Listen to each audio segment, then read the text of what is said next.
There was some like couple interesting offers from CS after I got the UNBAN. What helped you so much in that transition? Because we've seen players, take a while to get used to the game. And I'm looking at Liquid and I'm like, there's a lot of ex-CS players who will have had to adapt to this game anyways. Do you think that having them on the roster with you was helpful for your transition? I think so, yeah. First of all, I downloaded the game in the January start of it, and I never even touched it before, even not like the beta or anything. So I think it was just I knew that I have like a couple opportunities, so I knew that I need to grind because I'm almost a year later than everyone else. So I need to like catch them. And I played probably like 8 to 10 hours per like every day. B is definitely not the place you want to be when it comes to these after plant scenarios. It can be tough to hold on a no-scope from Jamppi. Go missing from both! The Finn is just going flashy at this stage, and what is that? Of course, when I went to Liquid, I think like Sleegy was super helpful. And also that it didn't give me like any kind of pressure. I mean, they always they said to me that, yeah, we know that you're new and it takes time and stuff like that. So I had like zero pressure to play. And I think that's one of the reasons that also I'm still a lot of behind in some kind of things. It's just like that they have the full trust in me. And also I like trust myself and the process, because everything or the new things you do, it always takes a time to like get succeeded or anything. It takes a time, so I have still like a full trust in myself, and also it helps, there was Scream and all of our players came from CS, so it also helped. He could make a very quick rotation back into mid if he wanted to. Instead, Jamppi! What?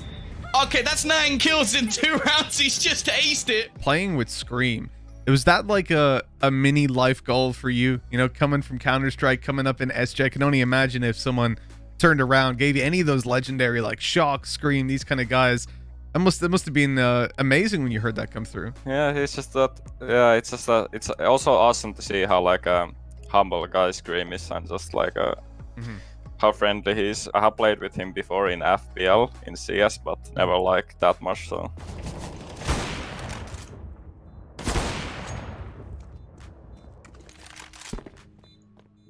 He was towards Edward. Probably short with info. Nice.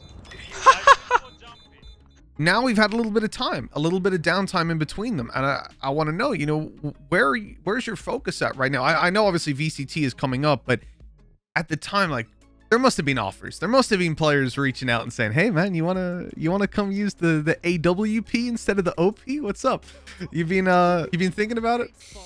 Not really. I think when I made the decision that I'm fully committed, I'm still sticking to it. And yeah, there was some like couple interesting offers from CS after I got the UNBAN, but I even made the decision to play Valorant even before we qualified to Iceland. I made the decision like before the EMEA playoffs, so it was not even like guaranteed that we're gonna get to Iceland, and even if you wouldn't have made it, I would have still stick to Valorant. So it was not just because we qualified to Iceland and made a good run. This is what it comes down to. 1 round between the winning and losing of this one. Jamppi gonna deliver the bullets and the knives. Jamppi up on top. That's 2. That's everything they need. Liquid walk away being the EMEA Challenger Playoff champions. Not that good run there, but like from the qualifiers like itself. So yeah, it was not just because we qualified to Iceland, but I stayed in Valorant. But yeah, I'm still planning to stay here.